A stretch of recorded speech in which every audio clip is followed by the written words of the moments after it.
Haker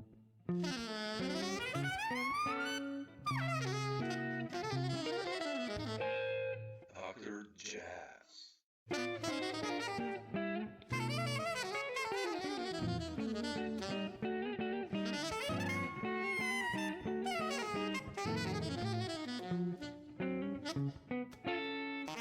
I mean, Yeah.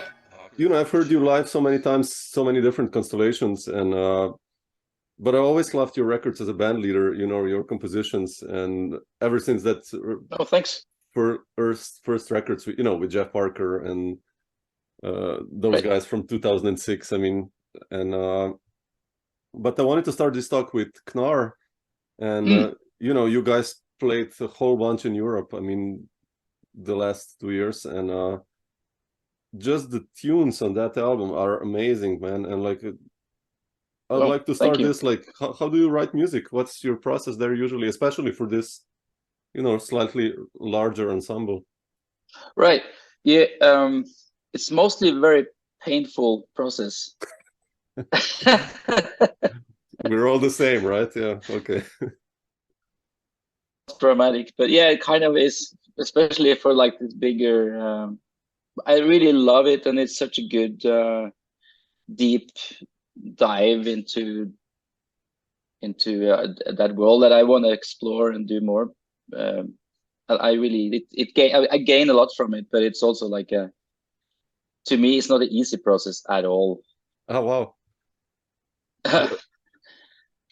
But how do you start? Usually on bass, or where do you go to, piano or software? Or, it depends. Like I guess like most of the time it is IDs that I store IDs on. Like I'm recording small IDs here and there, and then I go back to them and I find them and I work on those. And sometimes it is a simple version of it and like something that grows in the band. And sometimes I use I got like a bit fascinated by Sibelius and kind of using that too as a tool, but like also it's a thin line in a way. So kind of using it to hear, because I'm not so good at piano, so I really need to hear stuff. So which Sibelius is great. You can do stuff and you can hear it right away, and I love that. So it goes back and forth between those things, I guess. Like, when have you started composing? I mean, I love that early stuff, like Greenwood in 1994. Like I said, the early quintet albums, and Year of the Boar. And but nice. Where does your story with the composing begin? I mean, well, started I guess like the first kind of commissioner, like when I got like a Kongsberg gave me a prize back in 2003 or something, and then part of that prize is like you put together a band. So that was like the first version of the quintet I had in Norway, with Anders Hana on guitar and Ola Kvernberg on violin, and Fredrik Grunqvist on drums, Swedish drummer, and Klaus Holm and alto. And that was like my first early steps, I guess. Before that, I wrote some for Close Erase, a trio we had for a long time. That was more like much more simple ideas, and I kind of brought that with me, and a lot of it became very like just the melody, maybe a groove, and then that kind of stuff. But that quintet allowed me to kind of work more. And I also played compositions. Actually, when you mentioned it, because I played Charlie Hayden's Playing, the song Playing, that's from All the New Dreams album. And just recently, a few days ago, Josh Hayden reposted on my Instagram, like, and it reminded me, which was so sweet. And then like, Charlie Hayden is like one of my absolute, like, he really changed my life. So it brought me back to the memory of that album as well. Was that like, I mean, was he one of your, when you were a teenager, I guess, was there like a particular moment that you bought the record by Hayden, or like, how did you encounter starting playing jazz actually? I mean, who were your heroes, or the reason why you Right, I can start with the Charlie Hayden experience though, because it was very particular. It was at the Molde Jazz Festival, I think, but no, I might be wrong. I don't remember a year so well. It's 80, might be 89 or 90. I think it was the Gonzalo's Rubalcaba trio. Oh, yeah. And I remember very, very, very particularly that I got really, really upset. Why? By his playing. It's like, wow, I can't. What? Because when you're a kid, then you think that everything is, your brain works differently, and you expect things to be, I don't know, fast. I don't know, something like that. You want those things to happen, or you look for something specific. And I heard him play, and I got really upset. And I remember the feeling. Like, oh, I can't do that. How he broke down things in the soloing, like, his style, like going down half tempo, and that was like, since then, and I got accepted to the conservatory in Trondheim for 2 years, and my thesis was on Charlie Hayden, of course. So I went really? into. Oh wow! Yeah, that's cool. That's amazing. Yeah. So he meant. I mean, he really like his sound and his like way of playing have really stayed with me, and it's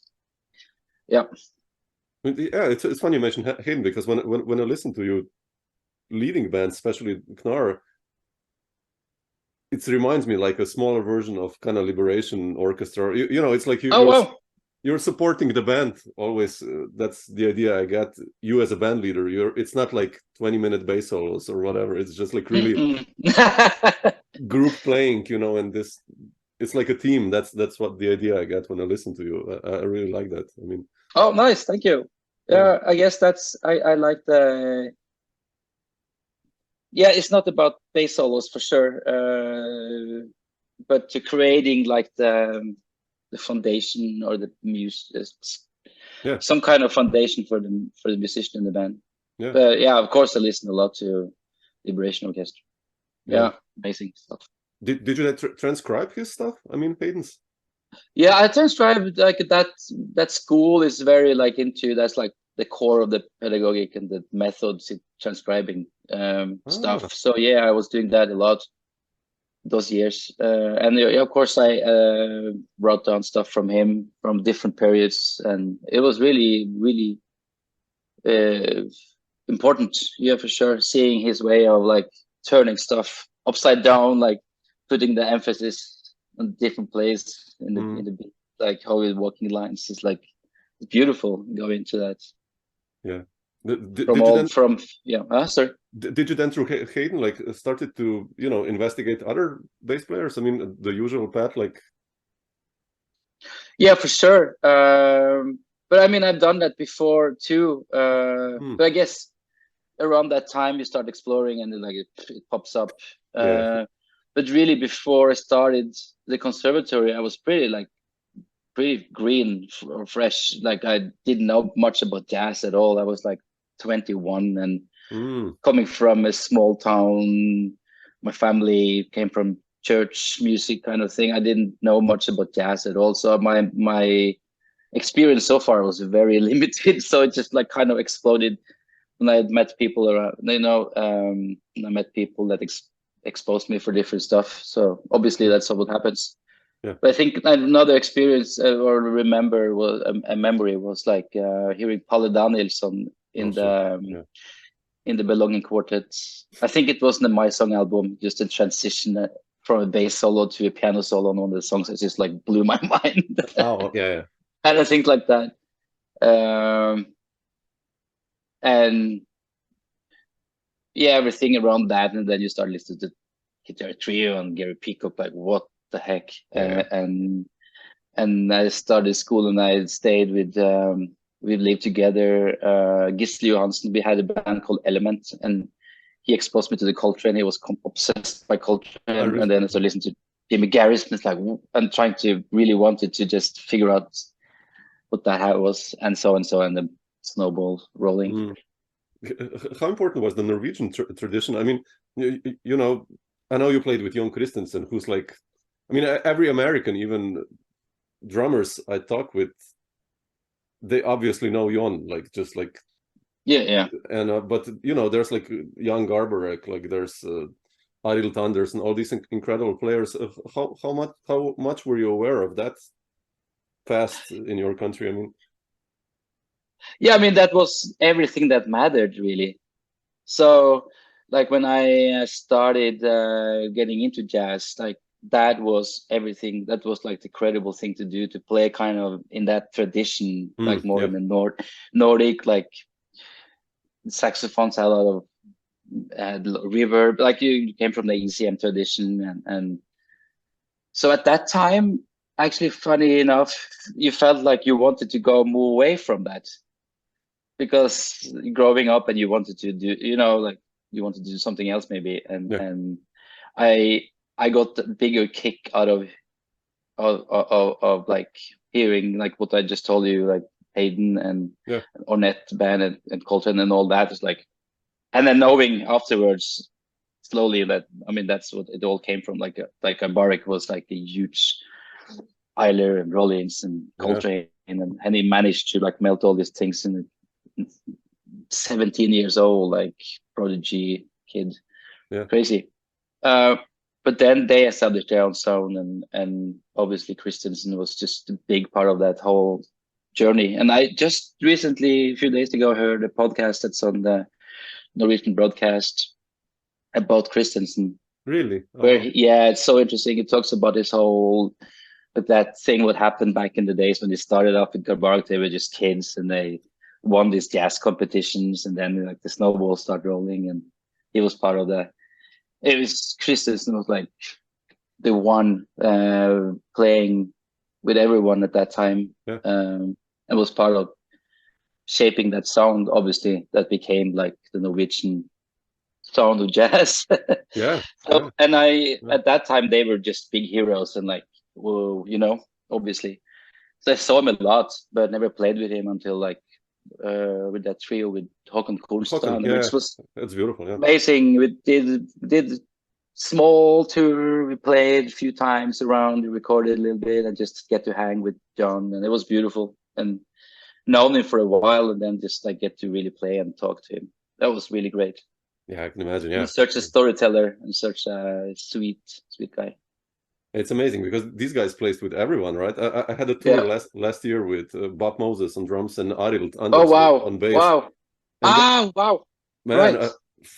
And then we were came like sometimes from a gig to a hotel, like in the lobby at 11 or I don't know, and then we sat down, a glass of wine, and then those two guys starting telling stories. Arild was like, me and Jon played like in 1967 with Sonny Rollins, and I was like, what?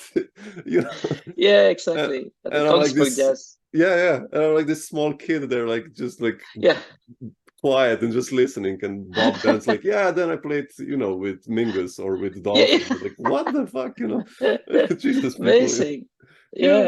But it's probably the same like with you and Jon, when they start going in the past, it's like, what? Crazy. And it's really funny how he was talking to like this old school East Side Oslo dialect, and slow, and like his like funny anecdotes, and it was really funny. So that obviously, like playing with people like that is just like, whoa. Can imagine. But also you realize that everyone is like just getting the connection, and people are most of the time very, very, very sweet.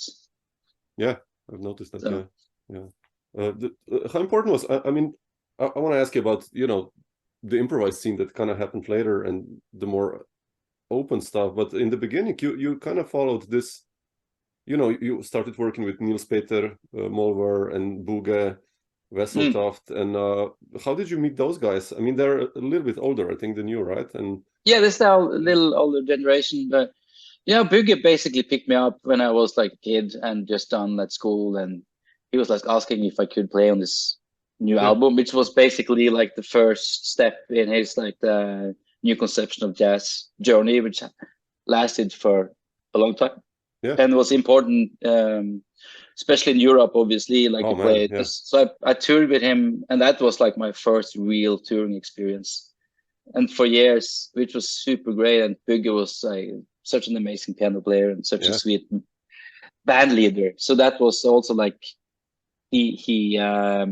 okay, that's what you're supposed to do as a band leader. It was really like a high level of generosity and like getting us all to just have a good time performing.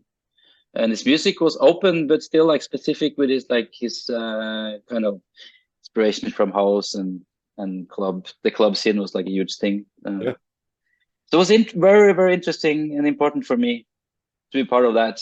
And I played with Nils Petter, but just like occasionally. But he was also, when Nils Petter and Bugge was kind of starting that kind of thing together in the late 90s.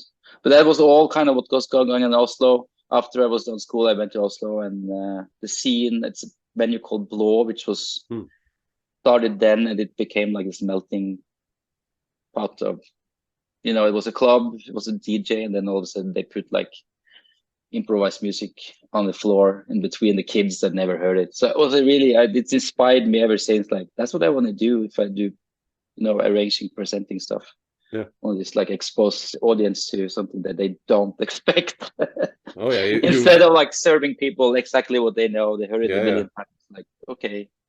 Oh man, you exactly done that. I remember the first time I heard the thing in Maribor here, where I live. And, yeah. Man, we were just all like, "What is happening?" It's just like the energy was bursting from the stage. Like, damn.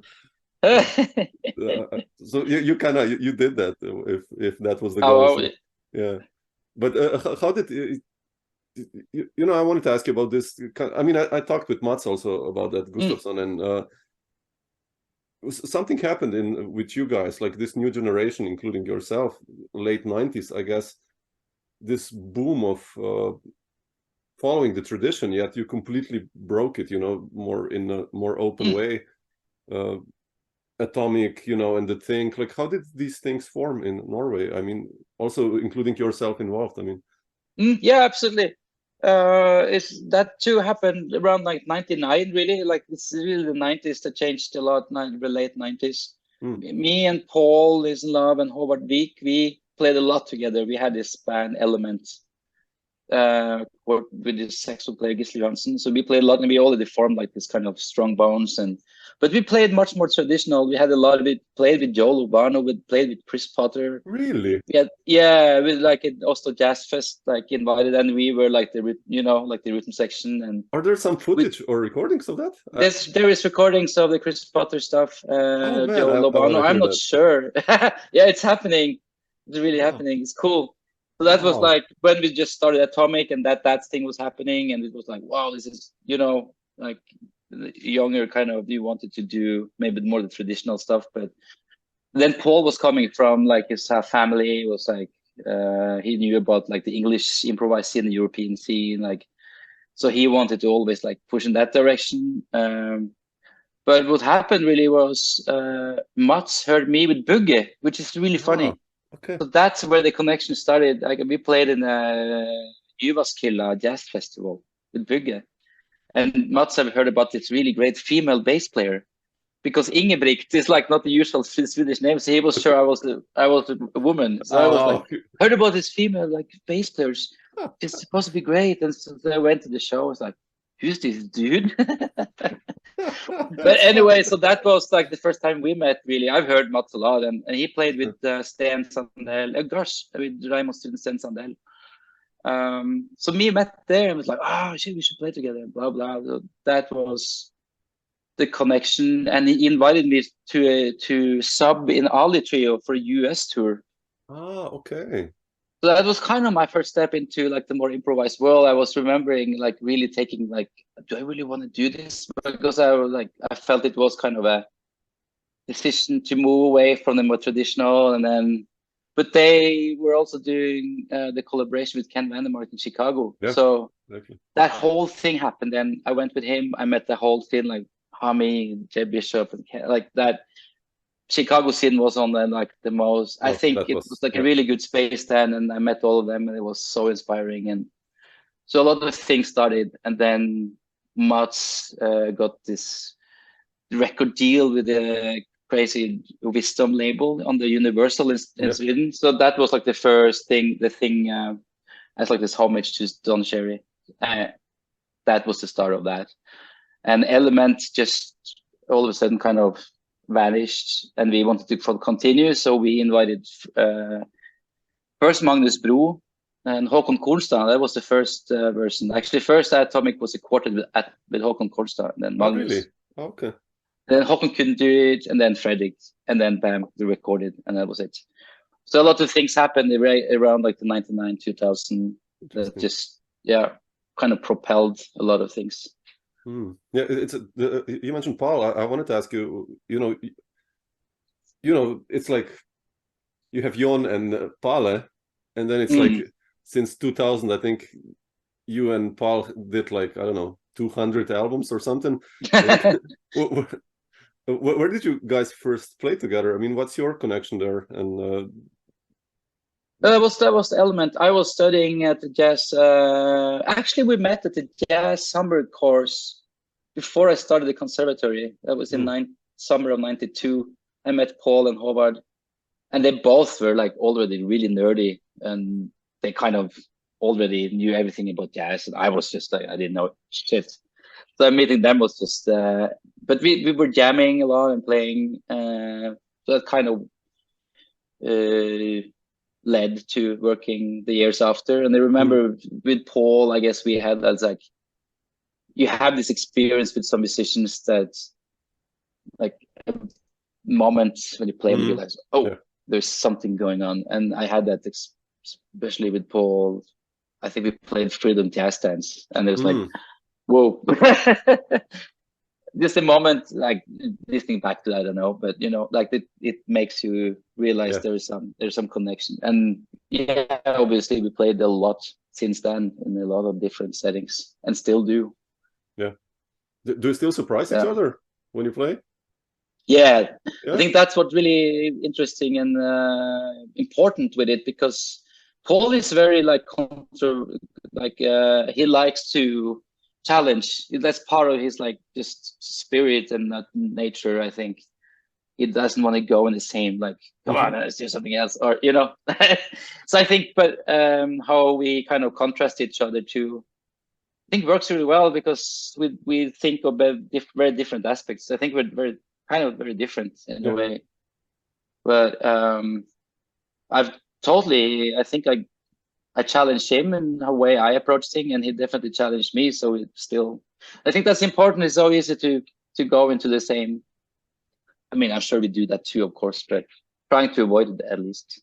Yeah, it's interesting. It's because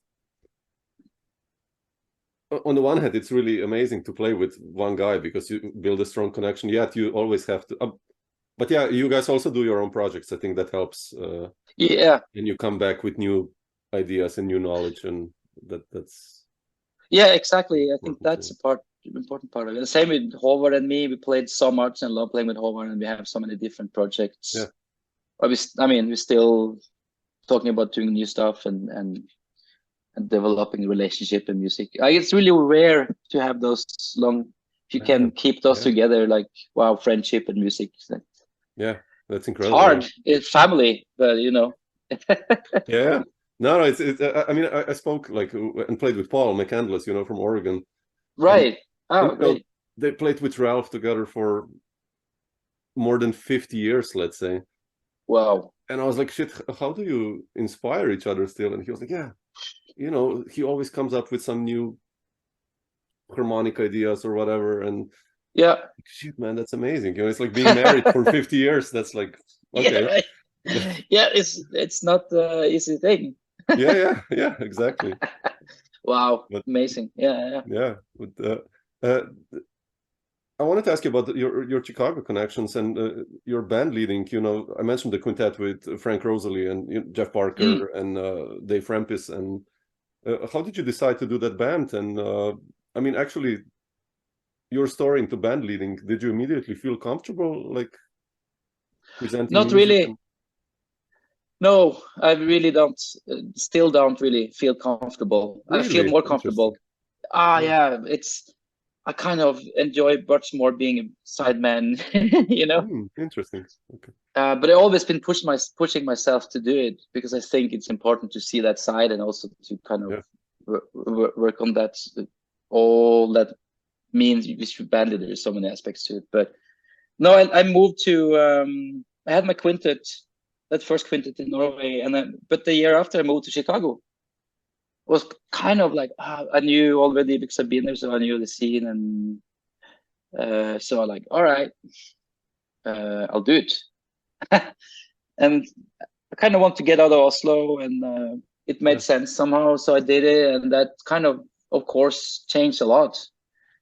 So I changed the queen. I got like a commission or a tour opportunity in Norway, and remember, okay, what do I do now? I'm in Chicago. So I basically and I met Jeff around touring with Ken. Okay. And I loved his playing. So, and meeting him was great. So I thought, okay, I'll ask Jeff. And I heard Frank when I was there. I was like, oh, it's great. So you got this. And Ola was still, because I didn't know that many violin players, and I felt like it was great to just have Ola.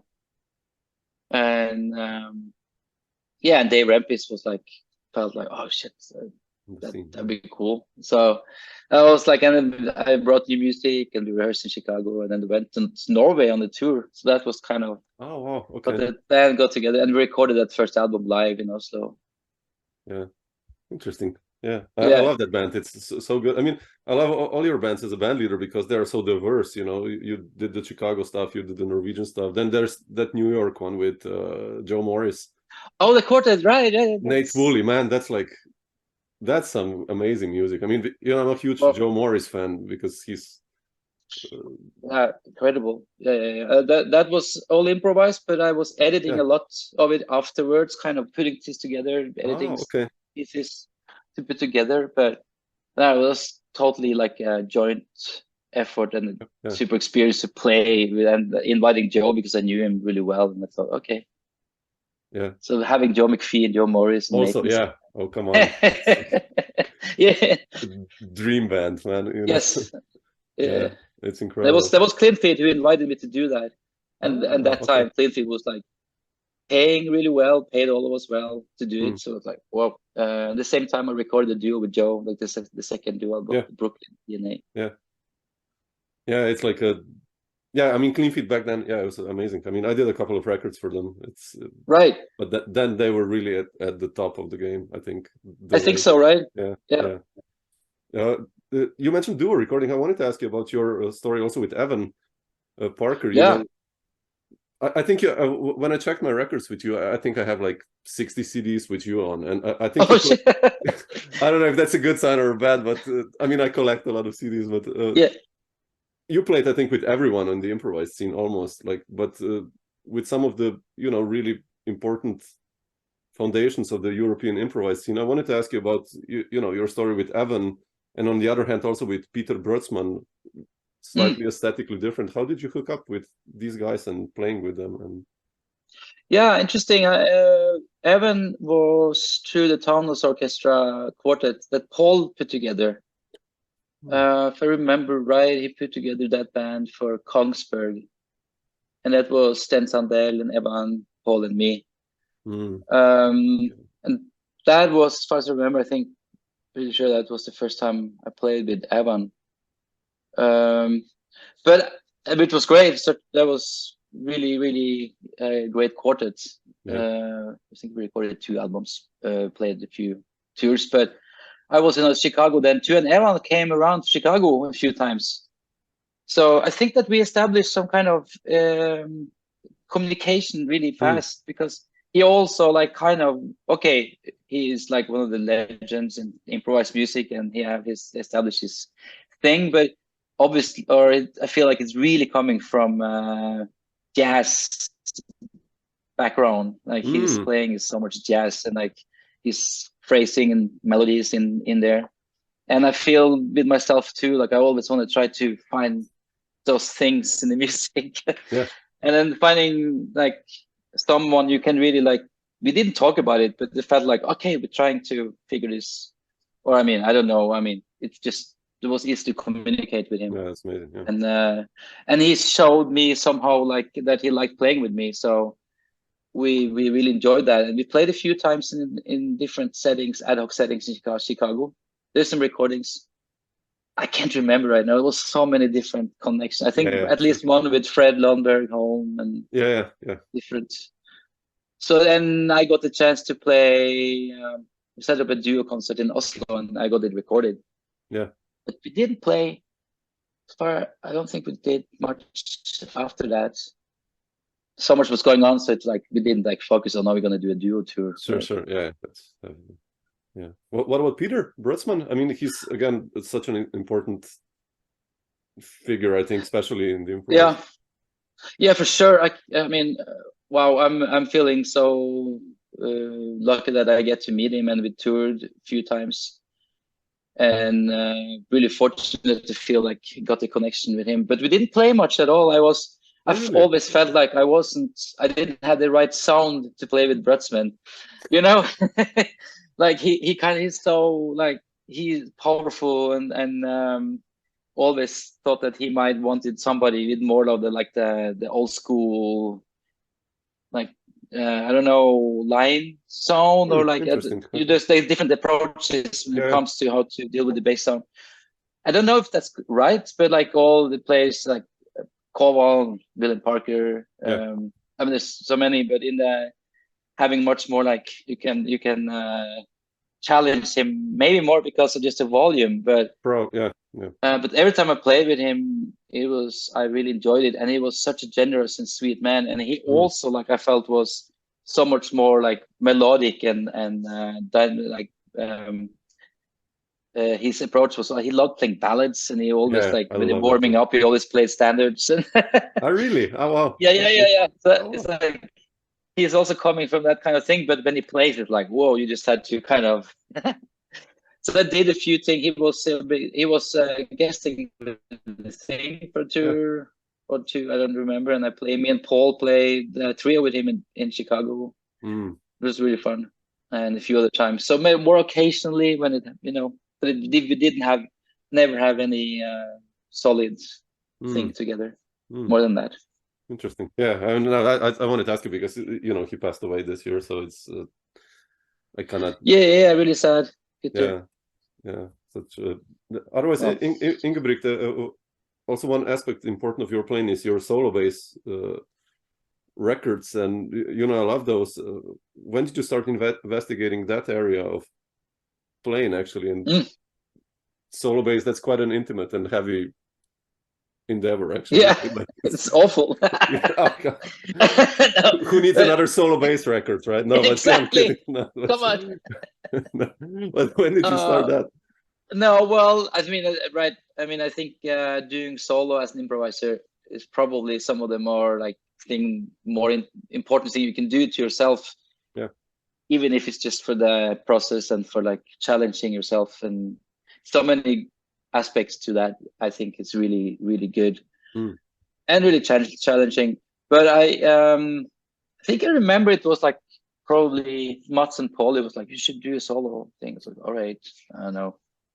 And then the Sofa label back then was more active, or it's still active, but I remember they were like, you should do a solo and then we can release it. So I was like, okay, I'll start working on it. So I did it.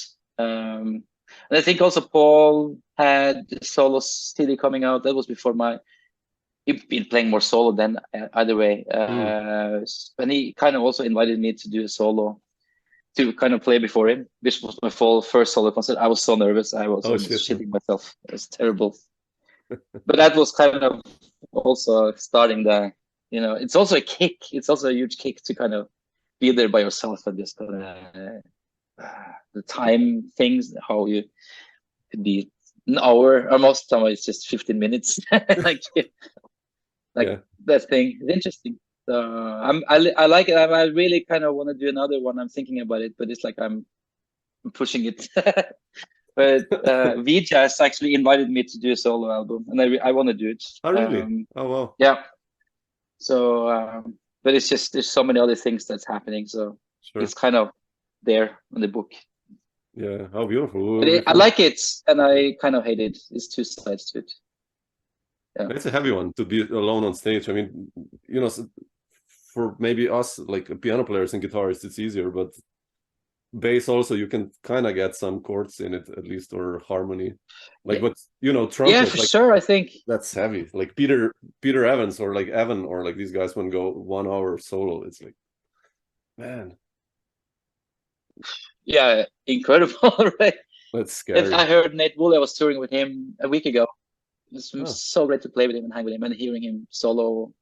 Well, I mean, he didn't play solo, but we had a quartet and a lot of stuff was open. So all of a sudden, in any context, hearing Nate. But I think, I mean, the bass though have such a huge range. Yeah. I think when you play solo, like that's the time to explore the instrument for what it is, and you like it's one of the instruments with the biggest range. Yeah. So, and with the bow, the arco aspect, the pitch, like the sounds you can get out of it. And I've been very like animated about like I'm not gonna prepare the bass. I'm just gonna play it. That's gonna be like my thing or something. But lately I've been starting to explore more like it's fun to bring some material then to like textural or whatever. Yeah. So, I mean, there's a lot of things, and the bass have quite a few sounds in there. Oh man, yeah. You know Pascal Nickenkemper, you do, right? Oh yeah, of course, amazing. Holy man, shit. we played together a bit, and then he had like during a concert like some bass solo stuff, and I'm looking at him, and he brought out like some boing pan or something. I was like, what are you doing? And it sounded amazing, man. It was just like I know. It was like, damn.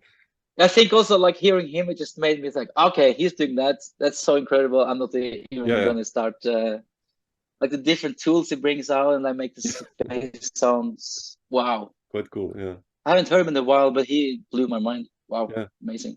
Yeah. Not to take too much of your time, I just wanted to ask you one more thing about your sonic transmissions thing. If you're still doing that, the label. Oh yes, absolutely. It's like been one of my definitely. Because a pandemic and blah blah blah. I moved to Trondheim from the US, and that was one of the things that kind of got me going, or like continuing the sonic transmissions things from Austin, where I started it, and I brought it with me, and the label became one part of it, and it's been super inspiring because it gives me the opportunity to kind of listen to a lot of things that I probably wouldn't, and from the scene in Trondheim, from like the kids that done at the conservatory, and there's so much good stuff going on, and give them a chance to put their stuff out, and also just gives me inspiration, and there's so much good stuff. So I think I'm on my 18th or 19th release. Oh, okay. Wow. Yeah. So that's been inspiring, and also like I love doing it. Kind of brings my head to a different, kind of just doing it for a hobby, but kind of a hobby thing. Like I love logistics, and I love just dealing with other aspects of the music. Like when you're traveling or you have some spare time, like okay, it's fun to learn, and also to build a community. It's really about that, though. Yeah, and that was the main reason also for establishing. I mean, the whole sonic transmissions project, or. Yeah, definitely. It's always been, and like to try to make the music from the undergrounds understood or visible to, like, let's say Bogota, Austin, Trondheim, Chicago, Oslo. There's so much stuff going on and nobody have any clue. So now, like in October, I will have a duo from Bogota visiting Trondheim. And hopefully also Oslo, because I've been there a lot, and I release some of their music on my label, and so like it starts to grow a little bit, and to exchange, and then people can meet the scene, like what the heck is going on in Bogota, from them we're gonna have an artist talk, and so stuff like that. It's really inspiring, and also like how to deal with the record label thing today. Like it's ruined, it's destroyed. How can you bring that back to us artists? How can we manage these things, maneuver these things? So I'm also How do you do that? Part of a long-term thing. What's your plan with that? I mean, we have Bandcamp, obviously. That's, I mean, I have a label as well. So Bandcamp, as far as I see it, is the only way, right? Or do you have some other?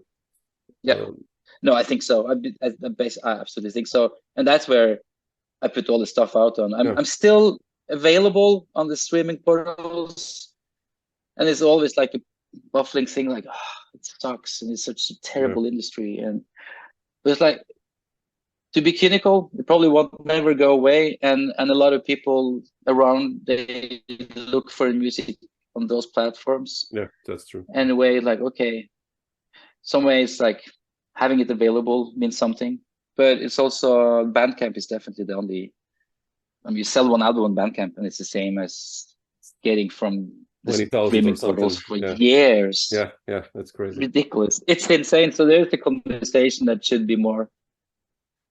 People still don't know about Bandcamp, and they've been around since early 2000. It's crazy how long time it takes to get through the noise. Yeah. So, I think starting your own streaming portal would just like eat you alive and take all your time, and I don't think. Oh, sure. Yeah, definitely. Yeah. But I've been thinking about it too. Really? Oh shit.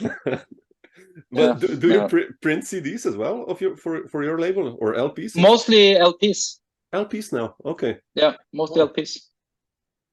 Because I feel like that makes more sense. Like CDs, well, sometimes it's good and it's easier, obviously, but feels much more like a, I don't know, the physical thing about the LP makes much more sense to me somehow, even though it's really very inconvenient in many ways. I mean, do you bring it on the road with you when you tour, like the LPs? Well, I do, and sometimes you sell, sometimes you don't, and it's a hassle. But the thing with the label basically is like most of the releases is not with me. It's so I give like everything back to the artist, and we get a way to fund it. So, and they get everything themselves. That's kind of part of it. Fantastic. Yeah, that's amazing what you're doing. I mean, Well, no, it's fun and inspiring, and just released like solo album of amazing Danish Norwegian. She lives in Norway, Danish born Amalie Dahl released a solo album, alto sax, like so great, and this vibraphone, Amund Stene quartet, like really jazzy, but like with their own thing, and no, it's a lot going on. Oh, beautiful, man. Yeah, we need that. We need a lot of that. Yeah, so that's fantastic. Yeah, well, we all do, right? Yeah. Fantastic. Man, did I give you time for another mimosa later and you go celebrate your birthday? What's still? I'm gonna go rehearsing with Jonas Kambi, an amazing piano player. Oh, yeah, sure. Oh, okay. Starting a tour tomorrow. So. Oh, wow. Oh, shit. Okay. But I wanted to ask you, what are your plans for the remainder of the year? I mean, for the next year. I mean, do you have some tours? Obviously you do, but like, or records new coming out and. Yeah, it's crazy right now. It feels like it's just boiling. It's so much going on. It's like the pandemic years, and now it's just slowly coming back. And I'm dealing with both finalizing both the new Knarr album and a new album with the young mothers. So both of them are done and just doing the last things and working on that. And there's so many new projects like this quartet with Jonas,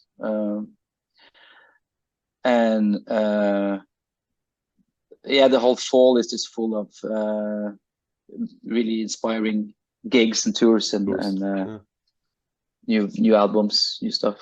Wow. Yeah, the quartet with that Rodrigo Amado put together with Slippenbach and Gary Hemingway.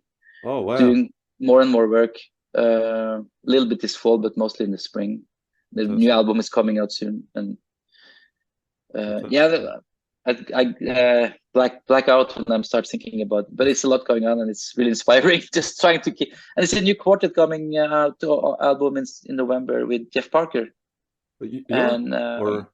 No, it's a joint project with a drummer from here, Eivind Skarbø, Eirik Hegdal, saxophone player. So we have a quartet. We all put in some materials, and the album coming out in November, and the touring around Europe in November. Oh wow! Or are you coming? Do you know by schedule? Are you coming near Slovenia or Austria or something like that?